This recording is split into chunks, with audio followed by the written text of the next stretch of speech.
Ada tempat-tempat di dunia ini yang bukan cuma menyeramkan, tapi dibenci langsung oleh Allah Subhanahu wa Ta'ala. Bukan karena penuh setan, tapi karena dosa yang ditumpuk di atas tanahnya. Dan yang bikin merinding, salah satunya ada di Indonesia. Tempat ini masih dikunjungi sampai sekarang, bahkan oleh orang-orang yang gak sadar mereka sedang berjalan di tanah yang dilaknat. Penasaran di manakah 5 tempat terkutuk itu? Jangan lewatkan 1 detik pun, karena yang terakhir bisa jadi lebih dekat dari yang kamu kira. Nomor 5. Sodom.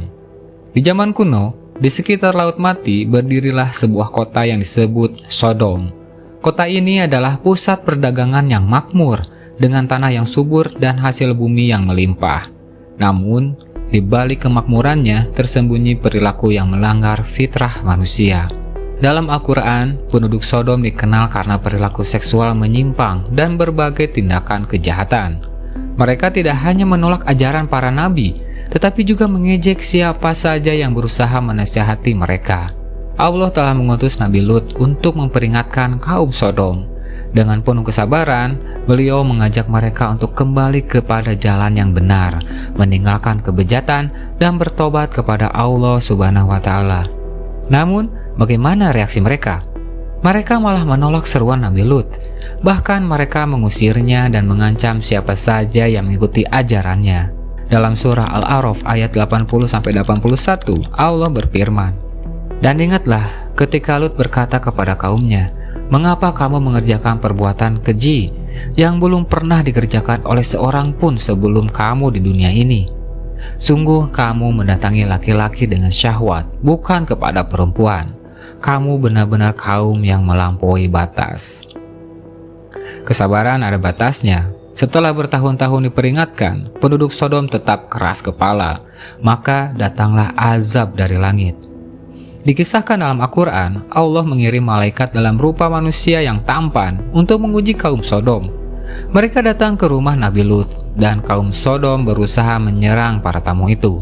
Saat itulah, para malaikat mengungkapkan identitas mereka dan menyampaikan bahwa azab akan segera datang. Malam itu, atas perintah Allah, Sodom dihancurkan. Sebuah suara menggelegar terdengar. Bumi berguncang dan hujan batu belerang turun dari langit.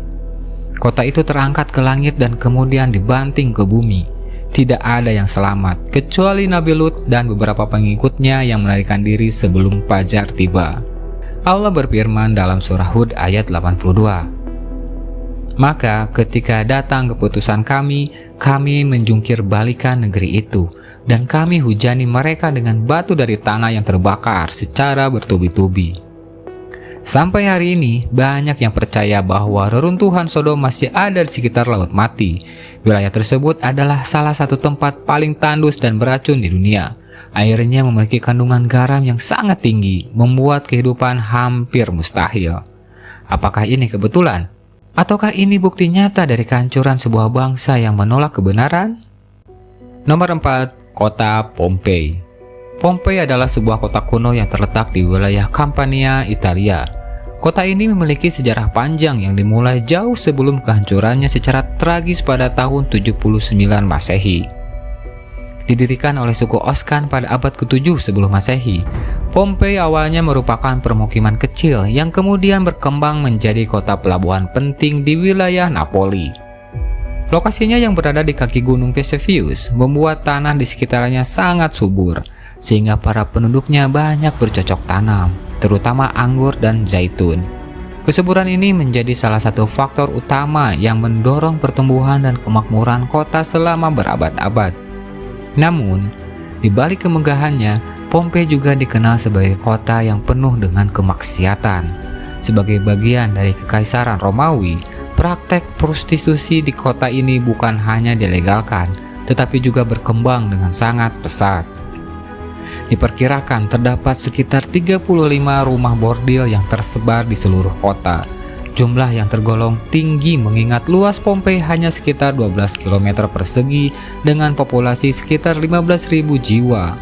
Bahkan di beberapa jalanan kota ditemukan pahatan simbol khas berupa pahatan palus yang berbentuk alat kelamin laki-laki yang menunjukkan arah menuju rumah bordil.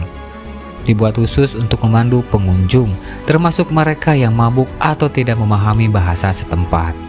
Tarif jasa prostitusi di Pompei juga jauh lebih murah dibandingkan wilayah Romawi lainnya, membuat kota ini semakin terkenal sebagai tempat hiburan bagi kaum pria yang datang dari berbagai daerah. Namun kemewahan dan kebebasan ini berujung pada kehancuran. Pada tanggal 20 Agustus 79 Masehi, sekitar tengah hari Gunung Vesuvius meletus dengan dahsyat. Letusan ini mengirimkan kolom erupsi setinggi 33 km ke udara, menyebarkan abu vulkanik dan batu apung ke seluruh wilayah dalam sekejap. Siang hari berubah menjadi gelap gulita, udara dipenuhi gas beracun, dan banyak penduduk kesulitan bernafas. Mereka yang tidak segera melarikan diri terperangkap dalam malapetaka yang tak terhindarkan. Ketika malam tiba, letusan mencapai puncaknya. Awan panas yang mematikan meluncur dengan kecepatan tinggi, menyapu habis kota dan membakar semua yang dilewatinya. Diperkirakan sekitar 2.000 orang tewas seketika, sementara mereka yang terlambat melarikan diri menghadapi nasib yang mengerikan. Kota yang dulunya penuh dengan kehidupan dan kesenangan itu akhirnya lenyap, terkubur di bawah lapisan tebal abu vulkanik, terlupakan selama lebih dari 1.700 tahun. Pompei kini menjadi pengingat akan betapa cepatnya kejayaan bisa berubah menjadi kehancuran. Apakah ini hanya bencana alam biasa, atau ada pesan yang lebih dalam di baliknya? Sejarah mencatatnya sebagai salah satu tragedi terbesar di dunia kuno, tetapi kisahnya tetap hidup sebagai peringatan bagi generasi mendatang. Kaum Ros dikenal sebagai penduduk di sekitar telaga atau sumur berbatu, merupakan salah satu kelompok yang dibinasakan oleh Allah karena kesesatan mereka.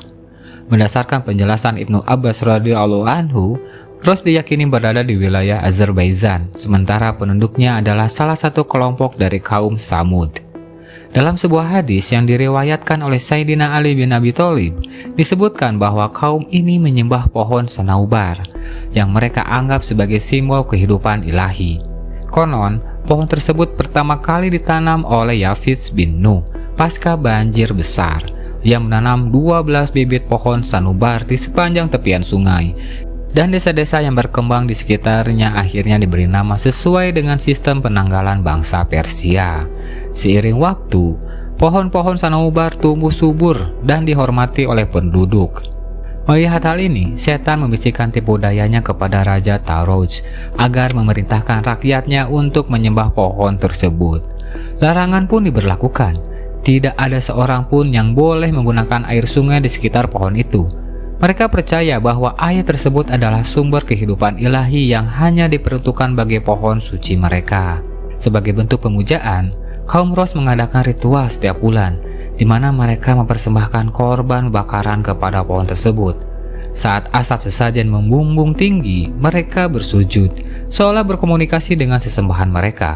Padahal, suara yang mereka dengar hanyalah tipu daya setan. Di tengah kebiadaban yang semakin merajalela, Allah mengutus seorang nabi dari keturunan Bani Israel untuk menyampaikan kebenaran. Sang nabi memperingatkan mereka bahwa pohon yang mereka sembah hanyalah benda mati, dan suara yang mereka dengar bukanlah wahyu, melainkan tipu daya muslihat setan. Namun kaum Ros mengabaikan seruan itu. Mereka mengejek dan mentertawakan nabi tersebut, menganggapnya sebagai ancaman terhadap kepercayaan mereka. Kesombongan mereka semakin menjadi-jadi, hingga akhirnya mereka bersekongkol untuk membunuh sang nabi. Mereka menggali sebuah sumur yang telah mengering, lalu melemparkan beliau ke dalamnya dan menutupnya dengan batu besar. Tak hanya itu, mereka juga membiarkannya tanpa makanan dan air hingga beliau meninggal dalam kesunyian sumur tersebut. Mengira telah menyingkirkan ancaman terhadap kepercayaan mereka, kaum Ros merayakan kematian sang nabi. Namun saat itulah murka Allah pun turun. Dalam sekejap, pohon-pohon yang mereka sembah layu dan mati. Air yang dulunya melimpah berubah menjadi kering. Ladang-ladang subur yang mereka andalkan pun hancur, meninggalkan tanah yang tandus dan tak bernyawa. Kemudian, ajab yang lebih dahsyat datang. Allah mengirimkan bencana yang menelan mereka hidup-hidup. Bukit Al-Harits dan Al-Huwairits dari Thaif dipindahkan ke atas mereka. menenggelamkan seluruh kaum Ros dalam kegelapan abadi. Tak seorang pun dari mereka yang selamat. Kisah ini diabadikan dalam Al-Quran, salah satunya dalam surah Kahf ayat 12. Sebelum mereka, kaum Nuh, penduduk Ros dan Samud telah mendustakan rasul-rasulnya. Juga dalam surah Al-Furqan ayat 38, dan kami binasakan kaum Ad, Samud, penduduk Ros dan banyak lagi generasi di antara mereka.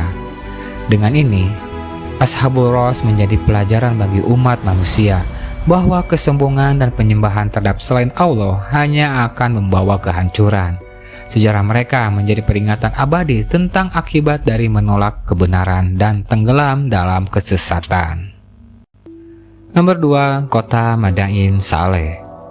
Dalam kitabnya, Ibnu Katsir menceritakan bahwa Nabi Saleh diutus kepada kaum Samud, sebuah suku kuno keturunan dari Samud Ibnu Abir, yang masih merupakan garis keturunan Nabi Nuh.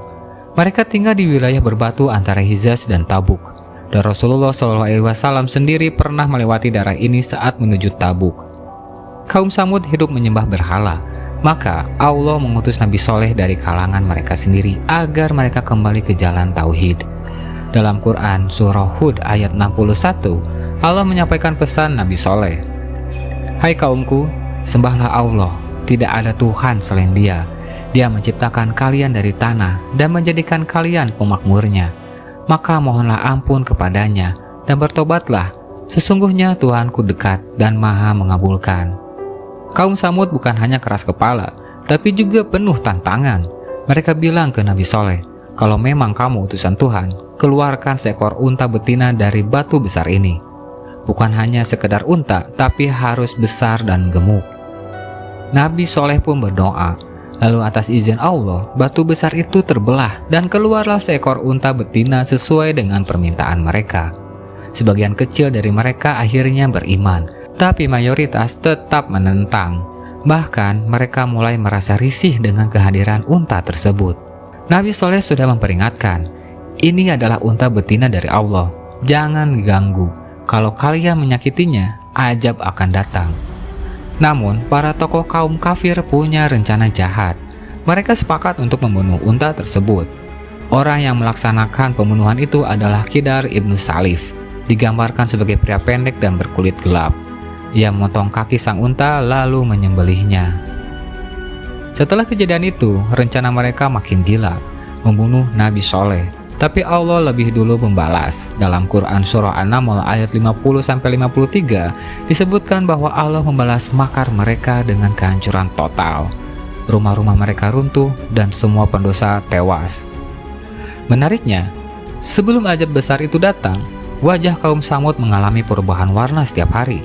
Kuning di hari Kamis, merah di hari Jumat, dan hitam di hari Sabtu. Puncaknya, pada hari Minggu pagi terdengar suara menggelegar dari langit dan gempa dahsyat menghantam mereka dan mereka semua binasa. Nomor 1, Kampung Legetang. Di negara kita yang tercinta Indonesia, pernah terjadi sebuah tragedi nyata yang nyaris terlupakan. Seakan terkubur bersama waktu. Kisah ini jarang, bahkan mungkin tidak pernah terdengar di ruang kelas sekolah. Padahal, di baliknya tersimpan pelajaran yang sangat berharga. Tidak banyak yang tahu bahwa di suatu pelosok desa pernah ada sekelompok masyarakat yang hidup dalam kelimpahan, namun tenggelam dalam kemaksiatan. Hingga akhirnya, seluruh desa itu lenyap dalam satu malam, seolah dilumat oleh kekuatan gaib yang tak kasat mata. Inilah kisah tragis tentang Dukuh Legetang, sebuah wilayah kecil yang terletak di Kecamatan Batur, Kabupaten Banjarnegara, Jawa Tengah. Peristiwa ini terjadi pada tahun 1955 dan sampai hari ini masih menyisakan tanda tanya dan getaran ngeri bagi mereka yang mendengarnya. Pada masa itu, Legetang dikenal sebagai daerah subur dan makmur. Mayoritas warganya hidup dari pertanian dan hasil bumi seperti kentang, kol, wortel, dan sayur mayur lainnya. Tanah di sana begitu subur, hasil panen melimpah, dan kehidupan tampak sejahtera. Namun, di balik kemakmuran itu, tersembunyi sisi kelam yang justru membawa pada kehancuran. Alih-alih bersyukur, sebagian besar warga justru larut dalam gaya hidup yang jauh dari nilai-nilai ketakwaan.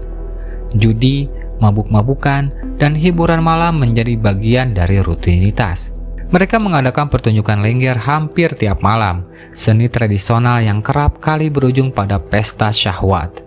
Bahkan beredar cerita mengerikan tentang seorang anak yang terlibat dalam perbuatan nista dengan ibunya sendiri. Betapa rusaknya akhlak saat itu. Hingga datang malam kelam di tanggal 17 April tahun 1955. Hujan deras mengguyur desa itu, tapi warga tetap berpesta, bergembira seakan tidak ada yang perlu dikhawatirkan. Tiba-tiba, sekitar tengah malam, terdengar dentuman keras, mirip suara ledakan atau longsoran besar yang mengguncang desa-desa di sekitarnya. Namun malam yang gelap dan jalanan licin membuat tak seorang pun berani keluar rumah. Keesokan paginya, penduduk sekitar dikagetkan oleh pemandangan luar biasa. Gunung Pengamun-Amun yang berada di kejauhan tampak terbelah. Dari celah itu, longsoran besar telah mengubur seluruh Dukuh Legetang. Desa yang sebelumnya berdiri di lembah kini telah menjadi gundukan tanah. Tidak ada rumah yang tampak, tidak ada suara kehidupan, semuanya telah terkubur di bawah tumpukan longsor. Yang lebih aneh lagi, sebelum peristiwa ini terjadi, beberapa warga sebenarnya sudah melihat tanda-tanda retakan panjang di lereng gunung yang muncul lebih dari 2 bulan sebelum tragedi. Tapi tanda itu hanya jadi bahan obrolan ringan, tak pernah benar-benar ditanggapi serius. Kini, kisah tenggelamnya Dukuh Legetang menjadi pengingat betapa murka Tuhan bisa datang tanpa peringatan yang keras. Hanya dalam hitungan detik, ketika manusia lupa pada fitrah dan larut dalam kedurhakaan, bahwa azab bukan hanya cerita zaman nabi-nabi terdahulu, tapi juga bisa menimpa umat di masa kini.